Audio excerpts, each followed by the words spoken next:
നമസ്കാരം. പുത്തൻ സിനിമയുടെ വിശേഷം പങ്കുവയ്ക്കാൻ മൂന്ന് അതിഥികൾ, മൂന്നുപേർക്ക് സ്വാഗതം. Thank you. കുറുക്കൻ പേരുകൊണ്ട് തന്നെ കൗതുകമാണ് വിനീത്, അല്ലേ? അതെ, പേരുകൊണ്ട് തന്നെ നമുക്ക് ഭയങ്കര ഇൻട്രസ്റ്റ് ആയി. ആളുകളുടെ മനസ്സിലേക്ക് ഈ പേരങ്ങ് ആഴത്തിലെത്തി എന്നുള്ളതാണ്. അതെ. എന്താണ് കുറുക്കൻ കഥ കേട്ടപ്പോൾ അഭിനയിക്കാമെന്ന് തീരുമാനിക്കാനുള്ള ആദ്യത്തെ പോയിന്റ്? കഥ കേട്ടപ്പോൾ എനിക്ക് എന്താണെന്ന് വെച്ച് കഴിഞ്ഞാൽ നമ്മൾ പണ്ട് കണ്ടിട്ട് ഇഷ്ടപ്പെട്ടിട്ടുള്ള ചില സിനിമകളുണ്ടല്ലോ, ഇൻവെസ്റ്റിഗേഷനും അതിൻ്റെ ആംഗിളും ഒക്കെ ഉണ്ടാവും, എന്നാൽ അതിൻ്റെ കൂടെ ഹ്യൂമറും ഉണ്ടാവും ത്രൂ ഔട്ട്. അത്തരം സിനിമകളിപ്പോൾ അങ്ങനെ വരുന്നില്ലല്ലോ. അപ്പോൾ ലൗഡായിട്ടുള്ള ചില ഹ്യൂമറിനുള്ള പോസിബിലിറ്റി ഒക്കെ ഉള്ളത് നമ്മൾ സട്ടിലായിട്ടാണല്ലോ ഹ്യൂമർ കൊണ്ടുപോയിക്കൊണ്ടിരിക്കുന്നത്. അപ്പോൾ അങ്ങനെ അല്ലാതെ നമ്മുടെ പഴയ ചില സിനിമകളെ ഓർമ്മിപ്പിക്കുന്ന രീതിയിലുള്ളൊരു ഒരു ആംഗിള് കുറുക്കനുണ്ട്. അപ്പോൾ എനിക്ക് അതുകൊണ്ടാണ് അതിനോടൊരു ഇൻട്രസ്റ്റ് തോന്നിയത്. പിന്നെ ഇതിൻ്റെ ടൈറ്റിൽ ആക്ച്വലി ഫസ്റ്റ് എന്നോട് മനോട്ടം പറയുന്ന സമയത്ത് ഞാനിങ്ങനെ ചോദിച്ചു, ടൈറ്റിൽ ഇത് മതിയോ, കുറുക്കൻ അത്രയല്ലേ ഉള്ളൂ. പക്ഷേ ഇതിൻ്റെ പോസ്റ്റർ വന്നപ്പോഴാണ് ഈ ടൈറ്റിൽ ഇത്രയും വർക്കാവുന്ന ടൈറ്റിലാണ് സിനിമയ്ക്ക് എന്നുള്ളത് എനിക്ക് ബോധ്യപ്പെടുന്നത്. കാരണം ആളുകൾക്ക് ഭയങ്കര ഒരു കൗതുകം ഉണ്ടായിരുന്നു ആ ഫസ്റ്റ് പോസ്റ്റർ വന്നപ്പോൾ തന്നെ. ആരായിരിക്കും കുറുക്കൻ എന്നൊക്കെ പറഞ്ഞിട്ടൊരു ഇടത് കയ്യിൽ അച്ഛനെയും വലത് കയ്യിൽ ഷൈനയും വെച്ചുകൊണ്ടുള്ള പോസ്റ്റർ, അത് ഭയങ്കര വൈറലായി. പോസ്റ്റേഴ്സ് എല്ലാം ഭയങ്കര വൈറലായ പോസ്റ്ററായിരുന്നു. അത് എന്തായാലും നന്നായി ഈ പടത്തിന് കുറുക്കൻ എന്നുള്ള പേര് വന്ന്. ഈ നമ്മൾ ഈ പറഞ്ഞ പോലെ, ഈ നേരത്തെ പറഞ്ഞതുപോലെ, എനിക്ക് അച്ഛൻ്റെ സിനിമകൾ, പോലീസ് വേഷം ചെയ്ത സിനിമകൾ, വിനീതിൻ്റെ ട്രെയിലറിൽ തന്നെ ആ വീഴുന്ന ഒരു സീനുണ്ട്, അല്ലേ? അതെനിക്ക് അച്ഛനിലേക്ക് അങ്ങ് നമ്മളെല്ലാം റിലേറ്റ് ചെയ്യുകയാണ് പെട്ടെന്ന്. അതൊരു ഗംഭീരമായിരുന്നു ആ ഒരു സീൻ നമ്മൾ കണ്ടപ്പം. അത് അങ്ങനെ തോന്നിയിരുന്നു. എനിക്കിപ്പോൾ ഞാൻ മീശ മാത്രം വെച്ചിട്ടുള്ള സമയത്ത് അങ്ങനെയുള്ള അപ്പിയറൻസിൽ വരുമ്പോൾ ഭയങ്കരമായിട്ട് അച്ഛൻ്റെ ഒരു സിമിലാരിറ്റി ഉള്ള പോലെ എനിക്ക് ഫീൽ ചെയ്യാറുണ്ട്. അപ്പോൾ മുകുന്ദനുണ്ണി ചെയ്യുമ്പോഴും ചില പോസ്റ്റൊക്കെ ഇങ്ങനെ വരുന്നത് അച്ഛൻ മീശ വെച്ചിട്ട് അഭിനയിച്ചിട്ടുള്ള സമയത്തുള്ളത് എൻ്റെതും കൂട്ടിച്ചേർത്തിട്ട് ഇപ്പോൾ അടുത്ത് വന്നിരുന്നു ചിദംബരോ അങ്ങനെ ഏതോ ഒരു സിനിമയിൽ അച്ഛൻ്റെ ഒരു സ്റ്റില്ലും പിന്നെ എൻ്റെ ഒരു ഫോട്ടോയും വെച്ചിട്ട്. അപ്പം അങ്ങനെയൊക്കെ കാണുമ്പോൾ നല്ല സിമിലാരിറ്റി ഫീൽ ചെയ്യുന്നുണ്ട്. അല്ല, അത് കൃത്യമായിട്ട് എല്ലാവരും പോലീസ് വേഷവും പിന്നെ ചെറിയ മീശ പിരിയൊക്കെ നിന്നപ്പോൾ മറ്റേ സന്മനസ്സുള്ള സമാധാനം, അങ്ങനെ കുറേ സാധനങ്ങൾ നമുക്ക് അതിനകത്ത് വർക്കൗട്ട് ചെയ്ത് കിട്ടിയിട്ടുണ്ട്. നമുക്ക് അതുകൊണ്ട് പെർഫോം ചെയ്യുമ്പോൾ ഒരു എനർജി കിട്ടും, ഒരു ഇച്ചിരി എക്സാജറേറ്റ് ചെയ്തൊക്കെ ചെയ്യാം എന്നുള്ളൊരു ധൈര്യം വരും. അതെ. അപ്പം ഞാനായിട്ട് നിൽക്കുമ്പോൾ എനിക്ക് ആ ധൈര്യം കിട്ടില്ല. അല്ല, അച്ഛൻ തിരിച്ചു വരുന്ന ഒരു സിനിമയാണ്, അല്ലേ? അച്ഛൻ അസുഖം കഴിഞ്ഞിട്ട് തിരിച്ചു വരുന്ന സിനിമ, അച്ഛൻ ഭയങ്കര എൻജോയ് ചെയ്ത് അഭിനയിച്ച സിനിമയാണ്. ഞാൻ അച്ഛൻ്റെ അടുത്ത് ഇത് തിരിച്ചു വരുന്നതിനെ കുറിച്ച് ചോദിച്ചപ്പോൾ ഒത്തിരി എന്നോട് കുറേ, ഞാൻ എപ്പോഴും അച്ഛനായിട്ട് അപ്ഡേറ്റ് ചെയ്യുന്ന ആളാണ്, കുറേ കാര്യങ്ങൾ പറഞ്ഞു. ഞാൻ ഇങ്ങനെ അഭിനയിക്കുകയാണ്. എനിക്ക് അച്ഛൻ പറഞ്ഞൊരു കൗണ്ടർ, അന്ന് പൂജയ്ക്ക് പറഞ്ഞൊരു കൗണ്ടർ, ഞാൻ പറഞ്ഞു വിനീത് അഭിനയിക്കുമോ, രസകരമായിട്ടുള്ള കൗണ്ടറുകളുണ്ടല്ലോ. അങ്ങനെ അതെ, ഈ അഭിനയിക്കുന്ന സമയത്ത് എനിക്ക് ആ പോലീസ് സ്റ്റേഷൻ കോടതിയിലെ സീനൊക്കെ കാണുമ്പം അച്ഛനിലേക്ക് ഒരു നോട്ടം വരുന്നുണ്ട്, അല്ലേ? അച്ഛന് ഒരു ചിരിച്ചുകൊണ്ടൊരു നോട്ടം തിരിച്ച് ഉണ്ട്. അതൊക്കെ ഭയങ്കരമായിട്ട് ആഴത്തിൽ ആളുകൾ ഏറ്റെടുത്തു എന്നുള്ളതാണ്. അപ്പോൾ സിനിമയിൽ എന്തൊക്കെ കാണുന്നതാണ് നമ്മൾ പ്രതീക്ഷിക്കുന്നത്. അതെ. അല്ല, അത് എനിക്കും ഭയങ്കര ക്യൂരിയോസിറ്റി ഉണ്ട്. ഇപ്പോൾ കുറേ നാൾ കഴിഞ്ഞിട്ട് അച്ഛൻ ത്രൂ ഔട്ടുള്ളൊരു സിനിമ വരുമ്പോൾ അതെങ്ങനെ റിസീവ് ചെയ്യും എന്നുള്ള ഇതൊക്കെ. അപ്പോൾ ഇത് ചെയ്യുന്ന സമയത്താണെങ്കിലും നമുക്ക് കുറേ ചാലഞ്ചസ് ഉണ്ടല്ലോ, ഹെൽത്ത് വൈസുള്ള കാര്യങ്ങളൊക്കെ ഉള്ളതുകൊണ്ട്. അപ്പോൾ ഇതിൻ്റെ ലൊക്കേഷൻസ് വരെ ഇവർ കണ്ടുപിടിച്ചതൊക്കെ അങ്ങനെയാണ്. അച്ഛന് എളുപ്പത്തിൽ പോയി വരാൻ പറ്റുന്ന രീതിയിലൊക്കെ അങ്ങനെ ഒരുപാട് കാര്യങ്ങൾ അച്ഛൻ്റെ അറൗണ്ടാണ് ഇതിൻ്റെ അണിയറക്കാരും പ്ലാൻ ചെയ്തിട്ടുള്ളത്. അപ്പോൾ അതുകൊണ്ടൊക്കെയാണ് ഇതിങ്ങനെ നമുക്ക് ചെയ്യാനും പറ്റിയിട്ടുള്ളത്. അടുപ്പിച്ച് മഹാസുബേറിൻ്റെ രണ്ടാമത്തെ സിനിമയിൽ വരാണ്. മഹാസുബേർ എന്ന് പറഞ്ഞ കുറേ സിനിമകൾ ഇത് ഹിറ്റടിച്ച ആളാണ്. സുബേറിൻ്റെ ഒരു സിനിമ കുറുക്കൻ റിലീസ് ആകുന്നതിന് മുമ്പ് തന്നെ അമ്മാവൻ്റെ സിനിമ, അമ്മാവൻ ഡയറക്റ്റ് ചെയ്യുന്ന, മോഹൻ ചേട്ടൻ ഡയറക്റ്റ് ചെയ്യുന്ന സിനിമയിലേക്ക് വീണ്ടും വിനീത് വരികയാണ്. അത് ഭയങ്കര, നിങ്ങൾ തമ്മിൽ ഭയങ്കര അറ്റാച്ച്മെന്റ് ആയിരുന്നു ഒറ്റ സിനിമയോട് കൂടി. അല്ല, അറ്റാച്ച്മെന്റിൻ്റെ അല്ല, ഇത് ഈ രണ്ട് പ്രൊജക്റ്റും സുബേർക്ക കമ്മിറ്റ് ചെയ്തതാണ്. പക്ഷെ ഇപ്പോൾ ഒരു കണക്കിന് നന്നായി. കാരണം ഒരു ജാതകത്തിൻ്റെ ഷൂട്ട് ഇപ്പോൾ ഈ സമയത്ത് അവിടെ എടപ്പള്ളിയിൽ നടന്നുകൊണ്ടിരിക്കുകയാണ്. രണ്ടിൻ്റെയും പ്രൊഡ്യൂസർ സുബൈർക്ക് ആയതുകൊണ്ടാണ് എനിക്കിവിടെ പ്രൊമോഷൻ വരാൻ പറ്റിയത്. അല്ലെങ്കിൽ മറ്റേ പ്രൊഡ്യൂസർ വിടൂലല്ലോ. പിന്നെ അവരോട് ചോദിച്ച് ഡേറ്റ് ഒക്കെ എടുത്ത് സുബൈർക്ക് എന്നെ വിളിച്ചു പറയുന്നു, വിനീതിന് ഇന്ന് പ്രൊമോഷൻ ഉണ്ടല്ലോ, വിനീതിനെ ഇങ്ങോട്ടേക്ക്. അപ്പോൾ അവിടുന്ന് പറയും, ഇതും നിങ്ങളെ പടമാണ്, അത് ഇറങ്ങാൻ പോകുന്ന പടമല്ലേ, അവനിങ്ങോട്ടേക്ക്. അത് നല്ലൊരു ബാനറിൽ തന്നെയാണ് സുബേർ.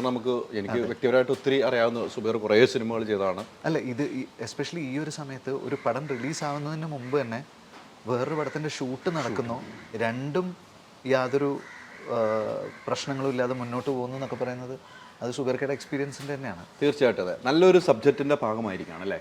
വീണ്ടും ഒരു നല്ല സബ്ജക്റ്റിൻ്റെ ഭാഗമായിരിക്കും. ഈ അടുപ്പിച്ച് ഈ ഇടയ്ക്ക് തന്നെ ഈ സിനിമ ഇറങ്ങുമ്പോൾ അടുത്ത വാലാട്ടി ഉൾപ്പെടെ ഇറങ്ങുവാണ്. 2 സിനിമകളാണ് റിലീസായിട്ട് വരുന്നത് കേട്ടോ. 2 സിനിമയുടെ റിലീസായിട്ട് വരുന്നത്. കുറുക്കലിലേക്ക് എത്തുന്നത് എങ്ങനെയാണ്? മനോജാണ് എന്നെ വിളിക്കുന്നത്. വിനീതിനോട് എനിക്ക് തോന്നുന്നു സെക്കൻഡ് ഡ്രാഫ്റ്റൊക്കെ ആയിരിക്കും വിനീത് വായിച്ച് കേൾക്കുന്ന ഒരു വർഷം മുമ്പ്. അപ്പോൾ അതിനുശേഷം അവിടുന്ന് വിനീതിനോട് വായിച്ച് കേൾപ്പിച്ച ഉടനെ തന്നെ മദ്രാസിൽ നിന്നാണ് എന്നെ വിളിച്ചത്. അപ്പോൾ എനിക്ക് എൻ്റെ ഒരു ക്യാരക്ടറിനെ പറ്റി മാത്രമേ പറഞ്ഞുള്ളൂ. അപ്പോൾ പല സിനിമകളിലും വക്കീലായിട്ടൊക്കെ അവന് 6ാമത്തേറ്റാണ് കോടതി കഥയിൽ വക്കീലാവുന്നത്. അതല്ലേ? ഇതിൽ ജഡ്ജായിട്ട് 2ാമതാണ്. അപ്പോൾ അതിനിടയിൽ മലയാളത്തിൽ വളരെ ഗംഭീരമായിട്ടുള്ള വേറെ ജഡ്ജ് കഥാപാത്രങ്ങൾ വന്നു. അതൊരു ചലഞ്ച്. അപ്പോൾ അങ്ങനെയൊക്കെ ഒരു എക്സൈറ്റ്മെൻ്റ് ഉണ്ട് ഈ കഥാപാത്രം ചെയ്യുമ്പോൾ. എനിക്ക് എന്നോട് ബേസിക്കലി എൻ്റെ ക്യാരക്ടറിൻ്റെ കാര്യം പറയുന്നത് കൂടാതെ നേരിട്ട് മുഴുവൻ സ്ക്രീൻ പ്ലേയും വായിക്കാനൊക്കെ അവസരം കിട്ടി. അല്ല, ജഡ്ജ് ഗംഭീരമായിട്ടാണ് ചെയ്തിരിക്കുന്നത് അതിനകത്ത്. അത് പറയണം. ശ്രീകാന്ത് ഏട്ടൻ ഭയങ്കര രസമാണ്. നമ്മൾ പെർഫോം ചെയ്യുമ്പോൾ ഇവർ തമ്മിലുള്ള കെമിസ്ട്രി ഉണ്ടല്ലോ. കാരണം ഞാൻ ഇവരുടെ സീക്വൻസ് എടുക്കുമ്പോൾ എനിക്കില്ലെങ്കിൽ പോലും ഞാനവിടെ നോക്കിക്കാറുണ്ട്. ഭയങ്കര രസമാണ്. ഈ പറഞ്ഞ ഷൈനും വിനീതേട്ടനും ശ്രീകാന്ത് ഏട്ടനും ഉള്ള ഒരു കെമിസ്ട്രി ഒക്കെ ഭയങ്കര രസമാണ്. തിയേറ്ററിൽ ശരിക്കും പറഞ്ഞത് ആൾക്കാർക്ക് ഫീൽ ചെയ്യും. നമുക്ക് ജഡ്ജ് എന്ന നിലയിലേക്ക് നമുക്കിപ്പം തിയേറ്ററിൽ കയ്യടി കിട്ടിയ ഒരു സിനിമയായിരുന്നു എന്നാ താൻ കേസ് കൂടെ, അല്ലേ? ഗംഭീര ജഡ്ജിന്റെ പെർഫോമൻസ് കുഞ്ഞുകുണ്ണ മാസ്റ്റർ ഗംഭീരമായിട്ട് ചെയ്തത്. അത് ആ ഒരു രീതി മാറ്റിയിട്ട് വേറെ രീതിക്കാണ് ഇത് പിടിച്ചിരിക്കുന്നത്. ആ ഹ്യൂമർ ശരിക്കും വേറെ രീതിക്ക് വർക്കൗട്ട് കിട്ടുന്നത്. എനിക്ക് നമ്മൾ ട്രെയിലർ മാത്രമേ കണ്ടിട്ടുള്ളൂ. ഇനി സിനിമ കാണുമ്പോൾ എന്തുമാത്രം ഉണ്ടെന്നുള്ള പ്രഷറാണ് തീരുമാനിക്കുന്നത്, അല്ലേ? ഇതിൽ അത് ശരിക്കും നേരത്തെ ഇത്തരത്തിലുള്ള പരിപാടികളെല്ലാം മനസ്സിലാക്കിക്കൊണ്ട് തന്നെയാണ് എൻ്റെ അടുത്തേക്ക്. ഇപ്പം ആ സ്ക്രീൻ പ്ലേ എഴുതുന്ന സമയത്ത് തന്നെ ഇങ്ങനെയൊക്കെ ആയിരിക്കണം എന്നൊരു ധാരണയോട് കൂടിയിട്ടാണ്. അങ്ങനെയാണ് ഞാൻ കാസ്റ്റ് ചെയ്യപ്പെട്ടത്. ഇതിനു മുമ്പുള്ള എൻ്റെ ജഡ്ജ് കഥാപാത്രം കക്ഷിയമ്മണിപ്പള്ളിയിലുള്ളത് കണ്ടിട്ടുണ്ടാവും. കണ്ടോ എന്ന് ചോദിച്ചില്ല. എന്നാലും പിന്നെ ബേസിക്കലി ഞങ്ങൾ കുറേ നേരം സംസാരിക്കുമ്പോഴും അങ്ങനെയൊക്കെയാണല്ലോ. അപ്പോൾ അങ്ങനൊരു ധാരണയോട് കൂടിയിട്ട് തുടങ്ങി വെച്ചതാണ്. ഇനിയിപ്പോൾ എന്താ പറയുക, കമ്പാരിസൺ ഒന്നുമില്ല. അങ്ങനെ എൻ്റെ പ്രിവ്യൂസ് കണ്ടിട്ടും പിന്നെ പല ഘട്ടങ്ങളിലും ഇത് കണ്ടിട്ടുള്ള നമ്മുടെ കൂടെ വർക്ക് ചെയ്തിട്ടുള്ള ആൾക്കാരൊക്കെ ഇതുപോലെ പറയുമ്പോൾ പിന്നെ കൂടെ അവിടെ ഷൂട്ടിങ്ങിൻ്റെ സമയത്തൊക്കെ നടന്നവർക്ക് നന്നായി രസമുണ്ട് എന്ന് പറയുമ്പോൾ ഒരു സന്തോഷം. പക്ഷേ ഫൈനൽ റിസൾട്ട് ഇനിയിപ്പോൾ 27-ാം തീയതി റിലീസ് ചെയ്യുമ്പോഴാണ് അറിയേണ്ടത്. വലിയ സന്തോഷമാണ്. തീരുമാനിക്കണം, അത് ഉറപ്പാണ്. ഒരു വിനീതിന്റെ പേരായിട്ടാണ് അഭിനയിക്കുന്നത്. അത് വലിയൊരു ഭാഗ്യമായിട്ട് തീർച്ചയായിട്ടും. കാരണം ഞാൻ ഈ സിനിമയിൽ എന്നെ അട്രാക്ട് ചെയ്ത മെയിൻ ഫാക്ടർ അതായിരുന്നു. മനോജ് ചേട്ടൻ പറയുമ്പോൾ എടാ വിനീതിന്റെ വൈഫാണ് എന്നാണ്. ഓക്കെ, കാരണം ബിജു ചേട്ടനും സുരേഷ് ചേട്ടനും കഴിഞ്ഞിട്ട് എല്ലാവർക്കും ഭയങ്കര ഒരു ഇതുണ്ടായിരുന്നു. ഈവൻ എനിക്ക് തന്നെയാണെങ്കിലും ഓക്കെ ആവുമോ എന്നുള്ള സംഭവം. ഓക്കെ അല്ലേ? അല്ല, ഇതിലെന്താന്ന് വെച്ച് കഴിഞ്ഞാല് ഞങ്ങളുടെ ഈ ക്യാരക്ടേഴ്സിന്റെ റിലേഷൻഷിപ്പ് എങ്ങനെയാന്ന് വെച്ച് കഴിഞ്ഞാൽ ഇവർ രണ്ടുപേരും ഓക്കെ അല്ല. അതുകൊണ്ട് ഭയങ്കര രസമായിരുന്നു സീനുകൾ. ഞങ്ങളുടെ ചില സീനുകളൊക്കെ പ്ലേ ചെയ്യുന്ന സമയത്ത് നമ്മൾ ശരിക്കും എൻജോയ് ചെയ്തിട്ടുണ്ട്. ട്രെയിലറിലുണ്ടല്ലോ. അതെ അതെ, ഗൗരി ചെയ്ത ക്യാരക്ടറിന് പുച്ഛമാണ് ഇയാളോട്. ഇയാൾ ഇന്ന് നെറ്റ്ഫ്ലിക്സ് കണ്ടോണ്ടിരിക്കുക. അപ്പൊ ഇവരെ അടുത്ത് വന്നിട്ട് പറയാം, ആ സബ് ടൈറ്റിൽസും കൂടെ ഉള്ളൂ, നല്ല ആ രീതിയിലാണ് ഹസ്ബൻഡിനോടുള്ള സമീപനം. പരിപാടി അങ്ങനെയാണ് സിനിമയുടെ മൊത്തം. കാരണം ഈ ക്യാരക്ടർ കുറച്ചേ ഉള്ളൂ. സിനിമയിൽ തന്നെ കാണുമ്പോൾ അറിയാൻ പറ്റും. ഫുൾ വരുന്ന ഒരു ലെങ്തി ക്യാരക്ടർ അല്ല, പക്ഷെ ഉള്ള പോർഷനൊക്കെ എന്നും ആൾക്കാരുടെ മനസ്സിൽ നിൽക്കുന്നത്. അല്ല, നമ്മൾ ചെയ്യുന്ന ഒരു സീനാണെങ്കിൽ പ്രേക്ഷകർ ഇറങ്ങുമ്പോൾ മനസ്സിൽ തട്ടിയാൽ മതി, നമ്മളൊരു കലാകാരിയായി മാറിയാണ്. അതെ അതെ, ഏറ്റവും ഞാൻ പറഞ്ഞു ചേട്ടൻ പറഞ്ഞ ഫസ്റ്റ് വിനീതേട്ടൻ്റെ പേരായി. അതാണ് ഏറ്റവും. പിന്നെ എന്ന് വെച്ചാൽ ഞാനും ഫുൾ കുറച്ചുള്ളെങ്കിൽ പോലും മനോജൻ്റെ അടുത്ത് ഫുൾ സ്ക്രിപ്റ്റ് വായിച്ചിട്ടാണ്. ഞാൻ എപ്പോഴും സ്ക്രിപ്റ്റ് ഫുൾ വായിച്ചിട്ടാണ് ഒരു ക്യാരക്ടർ ഡിസിഷൻ എടുക്കുന്നതൊക്കെ ചെയ്യാം എന്നുള്ളത്. സോ അത് വായിച്ചപ്പോഴും ഞാൻ പറഞ്ഞു ഞാൻ ചെയ്യുന്നു എന്ന് പറഞ്ഞത്. അല്ല, അത് വലിയൊരു ഭാഗ്യം തന്നെയാണ് ഗൗരി. ഞാൻ നേരത്തെ പറഞ്ഞ പോലെ വലിയ ഭാഗ്യമാണ്. വിനീതിനെ പോലെ ഒരു ആക്ടർ, ഡയറക്ടർ, എല്ലാ നിലയിലേക്ക് നിൽക്കുന്ന ആളുടെ ഒരു പേരായിട്ട് അഭിനയിക്കാൻ ഒത്തിരി ആളുകൾ ഇവിടെ ഉണ്ട്, അല്ലേ? അത് ഒരു സെലക്ട് ചെയ്യണമെങ്കിൽ സ്ക്രിപ്റ്റ് റൈറ്റർ തന്നെ സെലക്ട് ചെയ്തതാണ്. സ്ക്രിപ്റ്റ് റൈറ്ററും ഡയറക്ടറും സെലക്ട് ചെയ്ത് വിനീതിൻ്റെ അടുത്ത് പറയും. വിനീത് അത് ഉൾക്കൊള്ളാനും കൂടെ ഒരു മനസ്സ് വേണം. പല താരങ്ങളും ഉൾക്കൊള്ളാത്ത ഗൗരി ഓൾറെഡി അയ്യപ്പനും അല്ല, അത് പെർഫോമൻസ് വേറെ. അത് അതിൽ നിന്നാലോ ഗൗരിയായി മാറിയത്. ആ ക്യാരക്ടർ നമുക്ക് എല്ലാവർക്കും മനസ്സിൽ ഇപ്പോഴും ഹാങ് ഓവർ ഉണ്ടാക്കിയ ഗൗരി പുറത്തു പോയാൽ ഇപ്പോഴും അറിയുന്നത് അയ്യപ്പനും ഘോഷിയുടെ ക്യാരക്ടർ വെച്ചാണ്. ഇനി അറിയേണ്ട കുറുക്കന്റെ ക്യാരക്ടർ വെച്ചായിരിക്കും. അല്ല, അതിൽ രാജുവായിട്ട് ഗൗരിയുടെ ഒരു സീക്വൻസ് ഉണ്ട്. ആ പെർഫോമൻസ് ഒക്കെ ഗംഭീരമല്ലേ? കാണുമ്പോൾ നമുക്ക് സച്ചിയേട്ടൻ ഇനിയും വേണമായിരുന്നു, ഇനി ഒരുപാട് നാൾ വേണമായിരുന്നു എന്ന് തോന്നുന്നു. ആ സീനൊക്കെ ഭയങ്കരമായിട്ട്. അല്ല, അത് ഇപ്പൊ ചേട്ടൻ പറഞ്ഞ കറക്റ്റാണ്. ഇപ്പോൾ അയ്യപ്പനും ഘോഷി കഴിഞ്ഞ് 3 years ആയി. ഇപ്പോഴും എന്നെ ആൾക്കാർ കണ്ണമ്മ വിളിക്കുന്നത്. എവിടെ ചെന്നാലും കണ്ണമ്മയല്ലേ എന്നാ ചോദിക്കുന്നത്. ഇവൻ ഞാൻ ഇവിടെ മാത്രമല്ല ഇപ്പം മറ്റുള്ള ലാംഗ്വേജിൽ പോകുമ്പോൾ എനിക്ക് ഭയങ്കര അനുഭവം ഉണ്ടായിട്ടുണ്ട്. ചിരഞ്ജീവി സാർ എൻ്റെ അടുത്ത് വന്നിട്ട് പറഞ്ഞു കുട്ടിയുടെ വലിയ ഫാനാണ് ഞാൻ എന്ന് പറഞ്ഞു. 80s ഹീറോയിനില്ലേ, ഖുഷ്ബു മാം, സുഹാസിനി, പൂർണിമ ഭാഗ്യരാജ്, രാധിക ശരത്കുമാർ, അവരൊക്കെ എന്ന് വെച്ച് കഴിഞ്ഞാൽ ഇതിലെ പോലെ സിമിലർ ആയിട്ടൊരു 20 ക്യാരക്ടേഴ്സ് ചെയ്തിട്ടുണ്ട്. ഞാൻ ഒരെണ്ണേ ചെയ്തിട്ടുള്ളൂ. പക്ഷെ അവരെല്ലാവരും വന്നിട്ട് പറഞ്ഞു ഞങ്ങൾ ഭയങ്കര ഫാനാണ് കുട്ടി നിങ്ങളുടെ. അതാണ് ശരിക്കും പറഞ്ഞാൽ അതിൻ്റെ ക്രെഡിറ്റ് ഫുൾ ഈ പറഞ്ഞ സച്ചേട്ടനാണ്. സച്ചേട്ടൻ പറഞ്ഞത് ഞാൻ ചെയ്യുന്നത് മാത്രമേ ഉള്ളൂ. അല്ല അതാണല്ലോ സച്ചി എന്ന് പറയുന്ന കലാകാരനെ നമ്മൾ മരിച്ചാലും നമ്മുടെ ഹൃദയത്തിൽ സൂക്ഷിക്കുന്ന അത്തരം കുറേ സിനിമകളാണല്ലോ അല്ലേ വിനീത്? നമ്മുടെ മനസ്സിൻ്റെ ഉള്ളിൽ ആഴത്തിൽ കുറേ സബ്ജക്റ്റ് വന്നിട്ട് പോയ ആളാണ്. ഞാൻ ഒരിക്കലും സച്ചേട്ടൻ്റെ കൂടെ വർക്ക് ചെയ്തിട്ടില്ല. പക്ഷെ സച്ചേട്ടൻ്റെ സിനിമകൾ കഴിയുമ്പോഴൊക്കെ ഞാൻ സച്ചേട്ടനെ വിളിക്കുമായിരുന്നു. എന്നിട്ട് ഞാനിങ്ങനെ വിളിച്ചിട്ട് സച്ചേട്ടൻ എങ്ങനെയാണ് ഈ സീനിലേക്ക് എത്തിയ, അദ്ദേഹം സ്ക്രിപ്റ്റ് എഴുതുന്ന രീതി ഉണ്ടല്ലോ, അതിനെ പറ്റിയിട്ട് ഞാൻ കുറേ ചോദ്യങ്ങൾ ചോദിക്കുമായിരുന്നു. അപ്പോൾ എനിക്ക് പറഞ്ഞു തരും പിന്നെ ഇത് അതിൻ്റെ ഇൻസ്പിറേഷൻ ഇങ്ങനെയാണ് അങ്ങനെയാണ്. പയ്യപ്പനും കോശിയുടെ തന്നെ ഫുൾ സ്ക്രിപ്റ്റിൻ്റെ ഓഡിയോ ഉണ്ട്. അദ്ദേഹം നറേറ്റ് ചെയ്തിട്ടുള്ള ഫുൾ സ്ക്രിപ്റ്റിൻ്റെ ഓഡിയോ ഉണ്ട്. അത് രഞ്ജേട്ടൻ്റെ കയ്യിലുണ്ട്, എഡിറ്റർ രഞ്ജേട്ടൻ്റെ കയ്യിലുണ്ട്. അപ്പോൾ ഞാൻ രഞ്ജേട്ടൻ്റെ അടുത്ത് പോകുന്ന സമയത്ത് ഞാൻ ഇരുന്ന് കേൾക്കും ഇടയ്ക്ക്. അതെന്താ സംഭവം എന്ന് വെച്ച് കഴിഞ്ഞാൽ നമ്മൾ ആർട്ടിസ്റ്റിനില്ലേ സച്ചേട്ടനെ അസോസിയേറ്റിനെ വെച്ചിട്ട് ഫുൾ സ്ക്രിപ്റ്റ് നറേറ്റ് ചെയ്യും. ഇപ്പോൾ രാജുവിൻ്റെ ക്യാരക്ടറിന് രാജുവിൻ്റെ പോർഷൻ മൊത്തം പുള്ളിക്ക് അയച്ചു കൊടുക്കും.